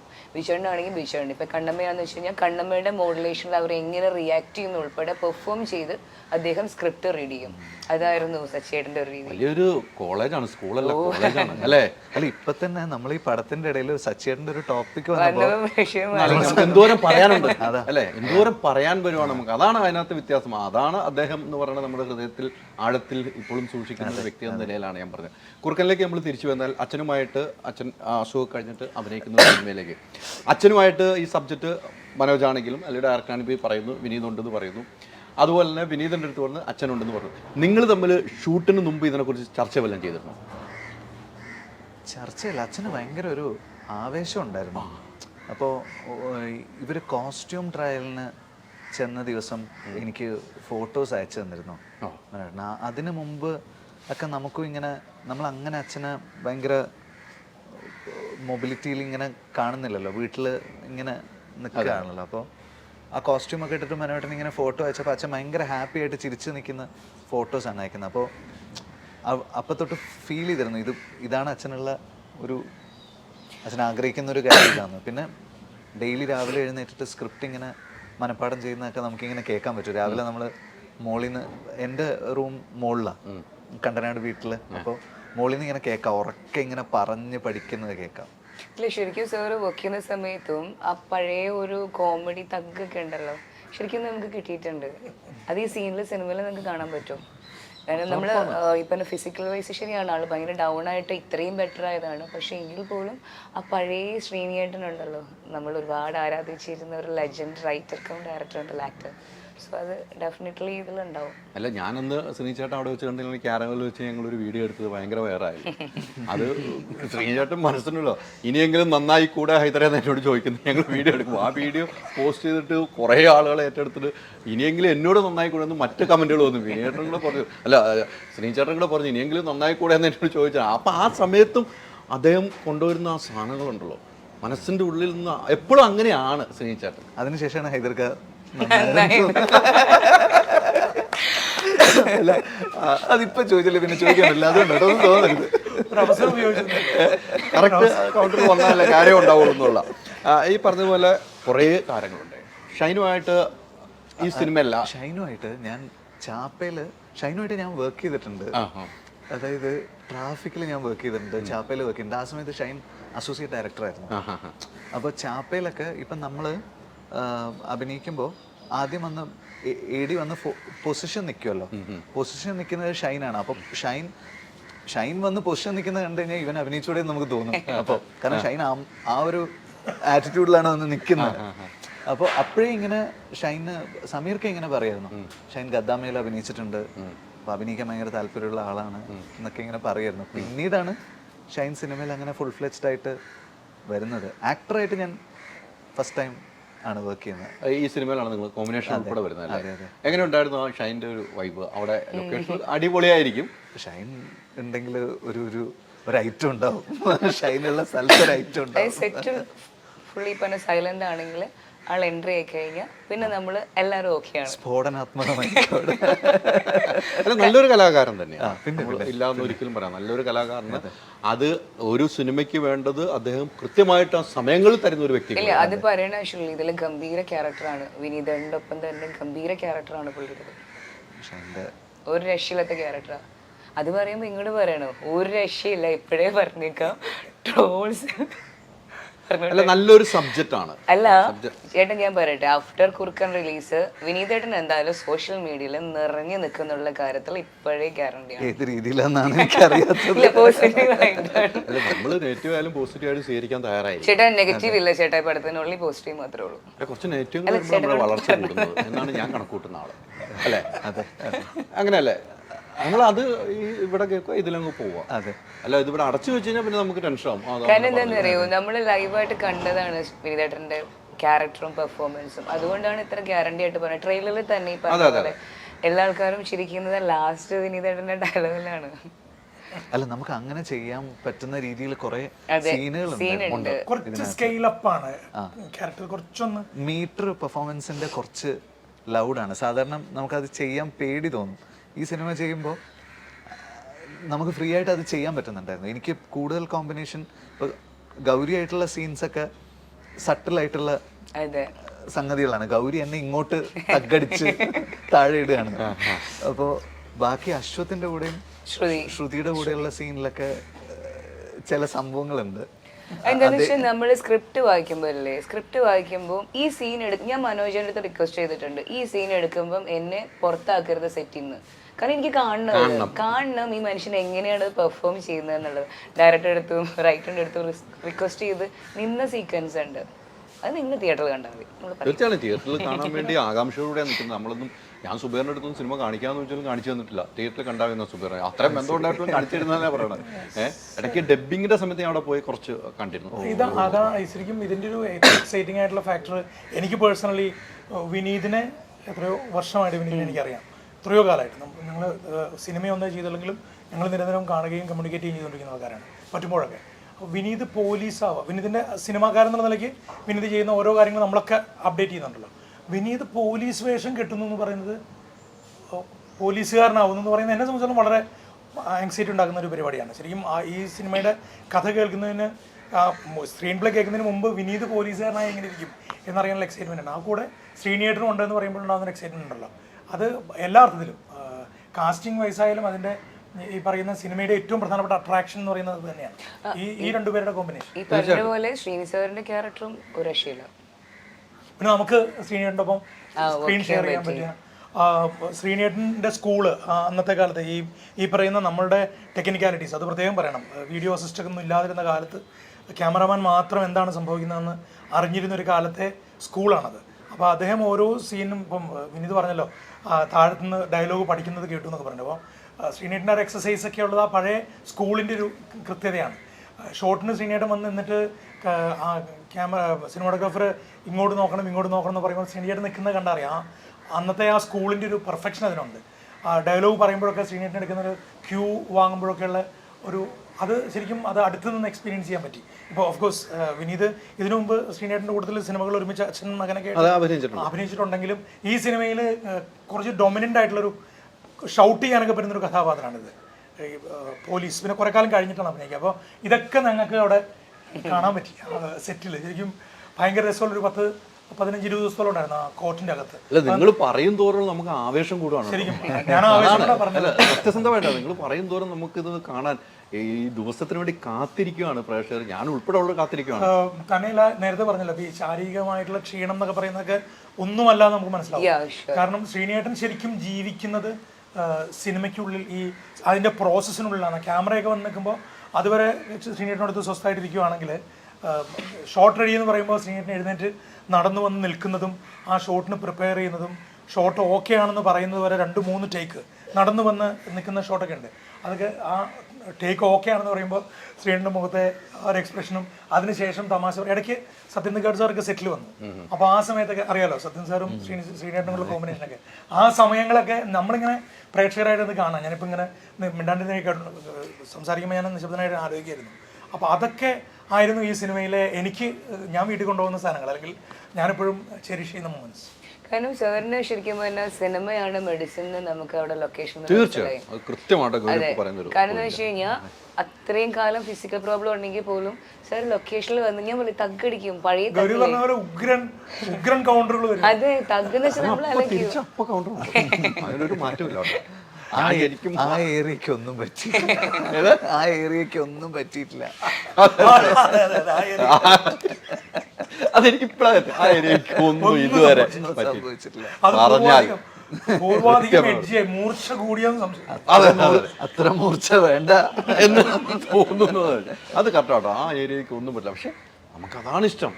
ആ ശ്രീനിച്ചേട്ടൻ അതാണ് ശ്രീനിയേട്ടൻ എന്ന് പറയുന്നത്. അല്ല ശരിക്കും പറഞ്ഞാൽ ഇതിന്റെ ട്രെയിലർ വന്നപ്പോൾ ഏറ്റവും കൂടുതൽ ആൾക്കാർ പറഞ്ഞത് ശ്രീനി സാറിനെ ഇങ്ങനെ കാണുന്നുണ്ടല്ലോ ബാക്ക് ടു നോർമൽ, അതാണ് ഏറ്റവും കൂടുതൽ സന്തോഷം. നിങ്ങൾ അതിന്റെ കമന്റ് വായിച്ച് അറിയാൻ പറ്റും. ശ്രീനിയേട്ടനെ കാണാൻ പറ്റി ഈ പടത്തിൽ കൂടി ഭയങ്കര സന്തോഷം എന്ന് പറഞ്ഞിട്ട്. അല്ല ഓരോ ഡയലോഗുകളും ശ്രീനിച്ചേട്ടൻ തന്നെ ഡബ് ചെയ്തിട്ടൊക്കെ സാധനങ്ങളാണല്ലോ. ആ വയ്യായ്മ ഒന്നും നമുക്ക് ഫീൽ ചെയ്യാതെ ശ്രീനിച്ചേട്ടൻ ചെയ്യുന്നുണ്ടെങ്കിൽ ഈ സിനിമയാണ് ശ്രീനിച്ചേട്ടൻ്റെ ഹൃദയത്തിൻ്റെ ഉള്ളിലുള്ളത്. ഏറ്റവും വലിയ ഔഷധം. കുടുംബം കഴിഞ്ഞാൽ അടുത്ത സിനിമയാണ് ശ്രീനിച്ചേട്ടൻ. അതിന് യാതൊരു മാറ്റമില്ല. അതിന് കുടുംബത്തിന് മുകളിലാണോ സിനിമ എന്ന് എനിക്ക് സംശയമുണ്ട്. അല്ലേ മുകളിലല്ലേ? വിനീന്റെ അടുത്ത് ചോദിക്കാം അല്ലേ? അതാണ് കാരണം നമുക്ക് ഫീൽ ചെയ്യും ശരിക്കും പറഞ്ഞാൽ ഫാമിലിനേക്കാളും ഒരുപടി ഇമ്പോർട്ടൻ്റ് ആണ് ഇവരെ പോലുള്ള ലെജൻസിന് സിനിമ എന്ന് പറയുന്നത്. ഞങ്ങളൊക്കെ അത് കണ്ടുപിടിക്കുന്നത്. എല്ലാവരും അതെ, നമ്മളെല്ലാവരും ശ്രീനിച്ചേട്ടൻ്റെ സിനിമ കൊണ്ട് പഠിച്ചതല്ലേ. ശ്രീനിച്ചേട്ടൻ്റെ ഇനി ഒരു ആഗ്രഹം എൻ്റെ അടുത്ത് പറഞ്ഞു, എനിക്കൊരു കഥയും കൂടെ എഴുതണമെന്ന് എന്നോട് പറഞ്ഞിട്ടുണ്ട്. അതും കൂടെ ദൈവം അനുഗ്രഹിച്ച് നടക്കണമെന്നുള്ള ആഗ്രഹിക്കുന്ന ഒരു വ്യക്തി, പ്രേക്ഷകൻ എന്ന നിലയിൽ അദ്ദേഹത്തിൻ്റെ ഏറ്റവും അടുത്തറിയാവുന്ന ഒരു വ്യക്തിയാണ്. എനിക്ക് ആ ആഗ്രഹമുണ്ട്. ശ്രീനിച്ചേട്ടൻ എന്നോട് പറഞ്ഞു പേഴ്സണൽ ഇന്റർവ്യൂ പറഞ്ഞപ്പോൾ എനിക്കൊരു കഥയും കൂടെ എഴുതണം, ഗംഭീരമായിട്ട് സ്ക്രിപ്റ്റ് എഴുതണം. അത് അച്ഛനും സത്യനങ്ങളും കൂടെ ഉള്ളൊരു കോമ്പിനേഷനിൽ അത് നടക്കണം. അത് അതാണ് ഏറ്റവും നല്ല വഴി അതിനുള്ള. എനിക്ക് എപ്പോഴും തോന്നിയിട്ടുള്ള കാര്യമാണ്. വേറെ ഡയറക്ടേഴ്സിൻ്റെ കൂടെ ഉള്ളതിനേക്കാളും അതിൻ്റെ ഒരു പണിപ്പുരയിലായിരുന്നു അച്ഛൻ. അതെ, സത്യനങ്ങളുമായിട്ടൊരു പടം ചെയ്യണം അച്ഛൻ. അതുണ്ടാവും. ഞാൻ പറഞ്ഞില്ലേ ഇത്രയും sir back to normal cinema ഇപ്പം ബാക്ക് ടു നോർമൽ സിനിമകൾ ചെയ്യുന്നുണ്ട്. അത് നിങ്ങൾക്ക് സിനിമ കാണാൻ മനസ്സിലാവും. ആളൊക്കെയാണ് ഇനി ഉണ്ടാവും. പിന്നെ ഇല്ലാതെ ശ്രീചേട്ടൻ എത്ര സ്ക്രിപ്റ്റ് എഴുതാനാണ്. ശ്രീചേട്ടനെ ദൈവം നമുക്കിവിടെ തന്നേക്കുവാണ്. അത്രേ ഉള്ളൂ. ആ ഒരു സന്തോഷമാണ് നമുക്കൊക്കെ ഉള്ളത്. എനിക്ക് അത്ര അറ്റാച്ച്മെന്റ് ആണ് അച്ഛനുമായിട്ട്. എനിക്ക് പറയാൻ അത് പറഞ്ഞപ്പോഴാണ് ഇവിടുത്തെ മനോജ് ആണെങ്കിൽ പറഞ്ഞ പോലെ ഭയങ്കര രസമല്ലേ ക്യാരക്ടേഴ്സിന് പ്ലേസ് ചെയ്തേക്കുന്നതും ഓരോ ക്യാരക്ടേഴ്സിനെ ഉണ്ടാക്കിയത്. ഇവൻ എൻ്റെ ക്യാരക്ടറാണെങ്കിൽ ഞാൻ പറയും കുറച്ചേ ഉള്ളൂ, പക്ഷെ അത് ഭയങ്കര രസമാണ്. അതിന് തിയേറ്ററിൽ ഒരു ഇമ്പാക്റ്റ് ഉണ്ടാക്കും. ഈ ഡയലോഗ് നമ്മളിപ്പം കുറുക്കനിൽ വന്നിട്ട് അച്ഛനുമായിട്ടുള്ള കോമ്പിനേഷൻ ചെയ്യുമ്പോൾ ഡയലോഗുകൾ പറയുന്ന കൗണ്ടറുകളൊക്കെ ഉണ്ടല്ലോ. അപ്പോൾ അച്ഛൻ എന്തെങ്കിലും ഇടപെടാറുണ്ടോ? പിന്നെ ഈ പറഞ്ഞത് ചില സജഷൻസ് ഒക്കെ തരും. ഞങ്ങൾക്ക് ഇതിൽ ഇപ്പോൾ ഞങ്ങൾ ഒരുമിച്ചുള്ള ഒരു ലോങ് സീൻ ഉണ്ട്, പക്ഷെ അതിൽ ഞങ്ങൾ തമ്മിലുള്ള ഇന്ററാക്ഷൻ കുറവാണ്. ഒരുമിച്ച് നമ്മൾ ആ സീനിലുണ്ട്, പക്ഷെ ഞങ്ങളുടെ ഇന്ററാക്ഷൻ കുറവാണ്. ഇന്ററാക്ഷൻ ഉള്ളൊരു സീൻ ഒരു പോലീസ് സ്റ്റേഷനിലുള്ളൊരു സീനാണ്. അത് എനിക്കിപ്പോൾ ഞാൻ സത്യസന്ധമായിട്ട് പറഞ്ഞു കഴിഞ്ഞാൽ എനിക്കിപ്പോൾ അച്ഛൻ ചെയ്യുമ്പോൾ എനിക്കെപ്പോഴും അച്ഛൻ്റെ ഹെൽത്തിൻ്റെ ഒരു സാധനം എൻ്റെ മനസ്സിൽ ഉള്ളിലുണ്ട്. നടക്കുമ്പോഴൊക്കെ വീഴുവോ അങ്ങനത്തെ കാര്യം ഞാൻ ആലോചിക്കുന്നത്. അപ്പോൾ അരവിന്ദൻ്റെ അതിഥികളൊക്കെ ചെയ്യുന്ന സമയത്ത് ഞാൻ ഭയങ്കര ആസ്വദിച്ച് അഭിനയിച്ചിട്ടുണ്ട് അച്ഛൻ്റെ കൂടെ. അത് എനിക്ക് ഭയങ്കര നല്ല മെമ്മറീസ് ഉള്ള ഒരു സിനിമയാണ് അരവിന്ദൻ്റെ അതിഥികൾ. കുറുക്കനൊക്കെ ഞാൻ സെറ്റിൽ വരുമ്പോഴും നമുക്ക് ഹെൽത്ത് കൺസേൺസ് ആണ് എനിക്ക് കൂടുതൽ. അപ്പോൾ അച്ഛൻ്റെ കൂടെ അഭിനയിക്കുമ്പോൾ ഞാൻ എക്സ്ട്രാ കോൺഷ്യസ് ആണ് ആ രീതിയിൽ. അപ്പം ഞാൻ എത്രത്തോളം എൻജോയ് ചെയ്തു എന്ന് ചോദിച്ചു കഴിഞ്ഞാൽ എനിക്ക് അറിയില്ല. ശരിയാണ്, ശരിയാണ്, കൃത്യമാണ്. നമുക്ക് അരവിന്ദനൊക്കെ ചെയ്യുമ്പോൾ അങ്ങനെ അല്ലല്ലോ. എനിക്ക് ഭയങ്കര മെമ്മറീസ് ഉള്ള സിനിമയാണ് അത് അരവിന്ദൻ. അത് ഞാൻ ഒരിക്കലും എൻ്റെ ലൈഫിൽ മറക്കൂല. ഈ ലോങ് ഡയലോഗ് ഉള്ള ഒരു സീൻ ഇപ്പോൾ പറഞ്ഞു പോലീസ് സ്റ്റേഷനിൽ ലോങ് അങ്ങനെ ചെയ്യുമ്പോൾ ഈ പറഞ്ഞ പോലെ വിനീതിന്റെ ടെൻഷൻ മൊത്തം ഇതാണ്. അച്ഛൻ്റെ ഹെൽത്തിനെ കുറിച്ചൊരു ചിന്താഗതിയും വരുന്നുണ്ട്. പിന്നെ സെറ്റിൽ എല്ലാവരും ഇങ്ങനെ ഒരാളെ ഇങ്ങനെ വാച്ച് ചെയ്തുകൊണ്ടിരിക്കുകയാണ്, ഒരാളെ തന്നെ ഫോക്കസ് ചെയ്തുകൊണ്ടിരിക്കുകയാണ്. അത് അച്ഛനും അറിയാം ഞാൻ എങ്ങനെ ചെയ്യുന്നു, എനിക്കിത് ചെയ്യാൻ പറ്റുന്നുണ്ടോ എന്നുള്ളത് ആൾക്കാർ നോക്കുകയാണെന്നുള്ളത് അച്ഛനും അറിയാം, എനിക്കും അറിയാം. ആ എനർജിയൊക്കെ മാറിയത് കുറച്ച് ദിവസം കഴിഞ്ഞപ്പോഴാണ്. അപ്പോൾ ഈ കോമ്പിനേഷൻ സീനൊക്കെ എടുത്തത് അച്ഛൻ ജോയിൻ ചെയ്ത് കുറച്ച് 2-3 ദിവസത്തിൻ്റെ ഉള്ളിലാണ് എടുത്തത്. അപ്പോൾ അതാ ഞാൻ പറഞ്ഞത്. എനിക്ക് പക്ഷെ ഞാൻ പറയട്ടെ, ഫുട്ടേജ് കണ്ടിട്ട് ഇപ്പോൾ ശ്രീനിയേട്ടൻ അഭിനയിച്ച സീക്വൻസ് കണ്ടിട്ട് ഞാൻ കണ്ടൊരു കാര്യം, വിനീതൻ ഭയങ്കരമായിട്ട് ചിരിക്കുന്ന കണ്ടേക്കുന്നത്. സാർ അഭിനയിച്ച ഭയങ്കര ശരിയാണ്. അപ്പൊ പറയും ഈ പഴയ പോലെ ഇല്ലേ എന്ന് പറഞ്ഞിട്ട്, കാരണം പെട്ടെന്ന് അതിലേക്കും പോകുന്നുണ്ട്. അങ്ങനെയാണ് സാർ ഇതിലും പെർഫോം ചെയ്യുന്നത്. പക്ഷെ ശ്രീചേട്ടൻ്റെ ഈ ഒരു തിരിച്ചുവരവ് ഞാൻ എന്നും എഴുന്നേറ്റ് സല്യൂട്ടുണ്ട് ചേച്ചിക്കാണ്. ആ തീർച്ചയായിട്ടും. ഓ അതെ. അമ്മയെ പറയാതിരിക്കണല്ലോ. അത് ഞങ്ങൾ കൊച്ചു കണ്ടിട്ടുണ്ട്. കുട്ടിയെ കൈ നോക്കുന്നത് പിടിച്ചിട്ട് പോലെയാണ് അമ്മ വീട്ടില് ചേട്ടൻ നോക്കുന്നത്. അമ്മയുടെ ലൈഫ് മുഴുവൻ ജീവിച്ചിട്ടുള്ളത് അച്ഛന് വേണ്ടിയിട്ടാണ്. തീർച്ചയായും. ഇവൻ സിക്കിള് വരുമ്പോ ഒരു ഏരിയ മൊത്തം ധ്യാനിന് വേണ്ടിയിട്ടും ബാക്കി ഏരിയ മുഴുവൻ അച്ഛന് വേണ്ടിയിട്ടാണ് അമ്മ ജീവിച്ചിട്ടുള്ളത്. സെറ്റില് വരുമ്പോ ചേച്ചി ഒരു കാലഘട്ടം, ഒരു ദശാബ്ദം ധ്യാൻ കൊണ്ടുപോയി, ബാക്കി അച്ഛനെ മുഴുവൻ അച്ഛന് ഇത് കിട്ടിയില്ല. അല്ല ഞാൻ നമ്മൾ ഇൻഡിപെൻഡന്റ് ആണ്. എന്നെ ഇച്ചിരിയും കൂടെ അവൻ ജീവിച്ചോളൂ എന്നുള്ള ലൈനിലാണ് എന്നെ വിട്ടിട്ടുള്ളത്. ഓക്കെയാണ്. അല്ല, അമ്മ എന്നോട് പറഞ്ഞ കലോത്സവത്തിന് പോകുമ്പോ തന്നെ ധ്യാനം കൈ പിടിച്ചു കൊണ്ടുപോകുന്നതാണ് അമ്മ എന്നോട് പറഞ്ഞത്. അത് അങ്ങനെ ആയിരുന്നു എന്നാ പറഞ്ഞത്. ഇവൻ സെറ്റില് വരുമ്പോ പോലും ഞാൻ കണ്ടേക്കണ അമ്മ ഇങ്ങനെ സാറിന്റെ കയ്യിൽ ഇങ്ങനെ പിടിച്ചിട്ട് ഇവൻ എല്ലാ കാര്യവും ശരിയാണ്. ഈ കുട്ടീനെ നോക്കാന്ന് പറയില്ലേ, ഭയങ്കരമായിട്ടാണ് അവർ കെയർ ചെയ്യുന്നത്. കാരണം അത് തന്നെയാണ് എനിക്ക് തോന്നുന്നു ഈ ഒരു ശ്രീനി സാറിന്റെ ഒരു ഹെൽത്ത് ഇഷ്യൂസിൽ ഒരു ബാക്ക് ബോൺ ആയിട്ട്, അല്ലെങ്കിൽ ആൾക്ക് ഒരു പോസിറ്റിവിറ്റി കൊടുക്കുന്ന ഒരു കാര്യം ഈ പറഞ്ഞ പോലെ ചേച്ചി തന്നെയാണ്, ഇവർ അമ്മ തന്നെയാണ്. കാരണം അത്ര കെയറിങ് ആണ്. നമുക്ക് ഒരാൾ ഭയങ്കര സപ്പോർട്ട് ഉണ്ടെന്ന് നമുക്ക് വീണ്ടും വീണ്ടും മുമ്പോട്ട് പോകാനുള്ള ഒരു എനർജി ഉണ്ടാവില്ല. പിന്നെ തീർച്ചയായിട്ടും കൈ പിടിക്കുമ്പോഴല്ലേ നമുക്ക് മുന്നോട്ട് പോകാൻ പറ്റുള്ളൂ. അത് ഞാൻ അച്ഛൻ്റെ ഇന്റർവ്യൂ എടുക്കാൻ പോയപ്പം പ്രത്യേക സമയങ്ങളിൽ അമ്മ ആ ഫുഡിന്റെ കാര്യം ഇത് കാര്യം അപ്പൊ അച്ഛൻ എനിക്കിപ്പോ വേണ്ട കുറച്ചുകൂടി എനിക്ക് പറയാണ്ടെന്ന് പറയും. എങ്കിലും ആ ഫുഡ് കറക്റ്റ് ആയിരിക്കണം. ഇത് ആക്ച്വലി വീട്ടിലല്ലേ, സ്പോട്ടിൽ വന്നാൽ ഇത് തന്നെയാണ്. ഞങ്ങൾ കഴിഞ്ഞ ദിവസവും ഞങ്ങൾ കണ്ട സ്പോട്ടിൽ വരുമ്പോഴും അമ്മയെ തന്നെ. അത് ഈ പറഞ്ഞതുപോലെ അമ്മയെ സമ്മതിക്കാതിരിക്കാൻ പറ്റില്ല കേട്ടോ. അതൊരു അതങ്ങനെയാണ് അല്ലേ, എല്ലാവരും അങ്ങനെയാണ്. അതിൻ്റെ അപ്പുറത്തേക്കാണ് ഈ ഒരു ആത്മാർത്ഥ ബന്ധം എന്ന് പറയുന്നത്. കുറേ സിനിമകൾ ചെയ്തു വെച്ചിട്ടുണ്ട് അല്ലേ. കുറുക്കനിലേക്ക് എത്തി വരുമ്പം പ്രേക്ഷകരിലേക്ക് ഞാൻ ഈ ചെയ്ത ക്യാരക്ടർ എനിക്ക് വേണ്ടതായിരുന്നു, ഞാനാണ് ഇവിടെ സൂപ്പർ എന്ന് തന്നെ തോന്നി തന്നെയാണോ ഈ ക്യാരക്ടർ തിരഞ്ഞെടുത്തത്? തീർച്ചയായിട്ടും അതിന് രണ്ട് കാരണങ്ങളുണ്ട്. ഒരു കാരണം തിരക്കഥാകൃത്തും മറ്റ് അതുമായിട്ട് ബന്ധപ്പെട്ട സംവിധായകനും ഒക്കെ തീരുമാനിച്ചിട്ടുണ്ട് ഈ കഥാപാത്രം ഇന്നയാളാണ് ചെയ്യേണ്ടതെന്ന്. അതുകൊണ്ട് തന്നെ എഴുത്തിലും അത്തരത്തിലുള്ള ചില താല്പര്യങ്ങളുള്ളതുപോലെ എനിക്ക് തോന്നി. അപ്പോൾ അതുകൊണ്ട് എനിക്ക് അതിൻ്റെ അകത്ത് നിന്ന് പണിയെടുക്കാനുള്ള സ്വാതന്ത്ര്യം ഉണ്ടായിരുന്നു. അതൊന്ന്. രണ്ട്, ഞാൻ ഇതിനു മുമ്പ് ഒരു ജഡ്ജി ക്യാരക്ടറും വക്കീൽ കഥാപാത്രങ്ങളൊക്കെ കുറച്ച് ചെയ്ത് പലരും ഞാൻ വക്കീലാണോ എന്നൊരു ചോദിക്കുന്ന ആൾക്കാരുണ്ട്. അപ്പോൾ അതെവിടെയോ അത് സെറ്റായി. പിന്നെ ഈ രണ്ട് പരിപാടികളുള്ളത് തന്നെ നമ്മുടെ ആത്മവിശ്വാസത്തെ അത് ഭയങ്കരമായിട്ട് ഹെൽപ്പ് ചെയ്യും. നമുക്ക് വേണ്ടി ചേട്ടൻ തന്നെ ചെയ്യണം എന്ന് പറയുന്നിടത്തൊരു ഓക്കെ നമ്മളാണ് ചെയ്യേണ്ടതെന്ന് തോന്നൽ. പിന്നെ ഇതിനു മുമ്പ് ചെയ്തിട്ടുള്ള സംഭവങ്ങൾ കിട്ടിയിട്ടുള്ളൊരു അപ്രീസിയേഷനൊക്കെയാണ് വളരെ ആത്മവിശ്വാസത്തോടെ ചെയ്തത്. അപ്പോൾ അങ്ങനെ ആലോചിക്കുമ്പോൾ ഇത് ശരിക്കും ചെയ്തുകൊണ്ടിരിക്കുമ്പോൾ തന്നെ നമുക്കറിയാമല്ലോ. അപ്പം എനിക്ക് തോന്നുന്നു നമ്മൾ ഇത് വർക്കാവുന്നുണ്ട്. നേരത്തെ ഒരു ഞങ്ങളെല്ലാവരും ഇവിടെ ഒരു കോർട്ടിൽ എല്ലാവരും ഉണ്ട്. ആ സീക്വൻസിലുള്ള ഷോട്ടിലുള്ളവരും ഇല്ലാത്തവരും എല്ലാവരും അതിനുള്ളിൽ തന്നെ ഉണ്ട്. ആ സിനിമയിലുള്ള ഒരുവിധപ്പെട്ട ആൾക്കാരൊക്കെ അവിടെ ഉണ്ടാവും, എല്ലാവരും അതിനുള്ളിലുണ്ട്. അപ്പോൾ ഇവരൊക്കെ നമ്മുടെ കൂടെ സഹപ്രവർത്തകരായിട്ട് അഭിനയിക്കുന്നവരുണ്ട്. പിന്നെ ഓഫ് കോഴ്സ് കൂടെയുള്ള സെക്കൻഡ് ജൂനിയർ ആർട്ടിസ്റ്റുകളായിട്ടുള്ള അവരെല്ലാവരും ഇവിടെ ഉണ്ടല്ലോ. അപ്പോൾ അവരെല്ലാവരുമായിട്ടും ഒരു 2-3 ദിവസം കൊണ്ടൊക്കെ ഉണ്ടാകുന്നൊരു കെമിസ്ട്രിയാണ്. അപ്പോൾ എല്ലാവരും ഓരോ ഷോട്ട് കഴിയുമ്പോഴും അഭിപ്രായം പറയുകയും ശ്രീനീട്ടിൻ്റെ പെർഫോമൻസിന് പ്രത്യേക ശ്രദ്ധയുള്ളതുപോലെ തന്നെ നല്ല പെർഫോമൻസ് ആണ്. അത് കഴിയുമ്പോൾ കൈയടിക്ക് വരും. കൈയടിച്ചിട്ടുണ്ട്, ജഡ്ജിന്റെ സീക്വൻസിന് കൈയടിച്ചിട്ടുണ്ട്. കാരണം അതിൽ ട്രെയിലറിൽ കാണില്ലേ, ചിരി ഭയങ്കര ഹൈലൈറ്റ് ആണ് അല്ലേ. അത് ശരിക്കും പറഞ്ഞാൽ ഞാൻ കേട്ടിട്ടുണ്ട്. മനോജ് ചേട്ടൻ റൈറ്റർ വന്നിട്ട് ചേട്ടാ കുറച്ചും കൂടെ ലൗഡായിട്ട് നിങ്ങൾ ചിരിക്കുമോ, ആ സാധനമില്ല ഇതിൽ വരുന്ന സാധനം കുറച്ചും കൂടെ ലൗഡാക്കുമോ എന്ന് വെച്ചിട്ട് ശരിക്കും ശ്രീകാന്തേട്ടന് കൈയടി കിട്ടിയ സീനുണ്ട്. അതെ. അപ്പോൾ അങ്ങനെ ചെയ്യുമ്പോൾ ഇത് ഞാൻ തന്നെയാണോ ചെയ്യേണ്ടിയിരുന്നാണല്ലോ ചോദ്യം. അപ്പോൾ അതിനുത്തരം പറയിച്ചാൽ അങ്ങനെ കുറേ കൈയടി എനിക്ക് കിട്ടി. അപ്പോൾ അതേ കൈയടി തന്നെ എനിക്ക് മാത്രമല്ല, ഇപ്പം വിനീത് ചില പരിപാടികൾ ചെയ്യുമ്പോൾ വിനീത് ഞാൻ പറഞ്ഞത് നമ്മുടെ അതേ എക്സൈറ്റ്മെൻറ്റ് മറ്റുള്ള ആൾക്കാർക്കുണ്ട്. വിനീത് പോലീസ് ഓഫീസറായിട്ട് നിന്നിട്ട് ഈ പോലീസ് ഓഫീസറൊക്കെ ഒട്ടും അത്രേ പറയാൻ പറ്റില്ല. അത് ഒട്ടും ഒരു പോലീസ് ഓഫീസർ പറയാൻ സാധ്യതയില്ലാത്ത ഒരു ഫ്ലിപ്പ് സൈഡ് ഉണ്ട് ഇതിന് സിനിമയുടെ ഒരു പ്രത്യേക സ്ഥലത്ത്. അത് നമ്മൾ പ്രതീക്ഷിക്കില്ല. അത് ഒരുപക്ഷെ വിനീതിനും അറിയില്ല അത് എങ്ങനെയാണ് വരാൻ പോകുന്നത്. അതിന് ഭയങ്കരമായിട്ട് അപ്പോൾ ഓരോരുത്തർക്കും ആ സിനിമയിൽ പെർഫോം ചെയ്യാൻ കിട്ടിയ സ്പേസസ് അതാണല്ലോ ഏറ്റവും വലിയ ഒരു അവരൊക്കെ പെർഫോം ചെയ്യും. അതിന് അവിടെ സ്പോട്ടിൽ തന്നെ ഒരു നാടകത്തിന്റെ പ്രത്യേകതയാണ് സിനിമയ്ക്ക്. എക്സാക്ട്ലി സഡൻ റെസ്പോൺസ് നമുക്ക് കിട്ടി. അതെന്താ സംഭവം എന്ന് വെച്ച് കഴിഞ്ഞാൽ ഞാൻ പറഞ്ഞു സ്ക്രിപ്റ്റ് വായിച്ചപ്പോൾ എനിക്ക് അറിയണമായിരുന്നു വിനീതേട്ടൻ ആ സീൻ എങ്ങനെയായിരിക്കും പെർഫോം. കാരണം എന്ന് വെച്ച് കഴിഞ്ഞാൽ നമ്മൾ വായിക്കുമ്പോൾ നമുക്ക് മനസ്സിലാവും ഓക്കെ വിനീതേട്ടനാണ്, പക്ഷെ ഈ മനുഷ്യൻ എങ്ങനെ അത് പോർട്രേ ചെയ്യും എന്ന് അറിയാനുള്ള ഒരു ക്യൂരിയോസിറ്റി ഭയങ്കര. അല്ല നമ്മുടെ കയ്യിൽ കിടക്കുമല്ലേ. എങ്ങനെയൊക്കെ ഒപ്പിക്കുന്നൊന്നും പറയരുത്. അല്ല അത് ഈ സിനിമ അല്ല കണ്ടു അത് മനസ്സിലാവും. കൃത്യമായിട്ട് വിനീതിനെ സിനിമയിലേക്ക് വന്നു കഴിഞ്ഞാൽ വിനീത് കൃത്യമായിട്ട് കാര്യങ്ങൾ ചെയ്യുന്നുണ്ട്. പക്ഷേ വിനീതിനെ സംബന്ധിച്ച് ഒരു ഡയറക്ടറും കൂടിയാണ്. അതിന്റെ വ്യത്യാസം ഒത്തിരി ഉണ്ട്. ഒരു ഡയറക്ടർ ഒരു അഭിനയിക്കുമ്പോൾ അല്ലേ. അല്ല ചേട്ടാ അത് പ്ലസ് ആണ്. നമ്മളിപ്പോ പെർഫോം ചെയ്യുമ്പോഴാണെങ്കിലും നമ്മൾ റിഹേഴ്സൽ എൻ്റെ അടുത്ത് പറഞ്ഞിട്ടുണ്ട് ഗൗരി അത് നന്നായിട്ടുണ്ട് എന്ന് പറഞ്ഞാൽ അങ്ങനെ പിടിച്ചു എന്ന് പറയുമ്പം കാരണം ഓൾറെഡി ഡയറക്ടറാണ്. അപ്പൊ അതുകൊണ്ട് നമുക്ക് അല്ല ഈ പറഞ്ഞുകൊണ്ടിരുന്നപ്പോൾ തന്നെ വിനീത് ഇടപെട്ട ഒരു കേസാണ്.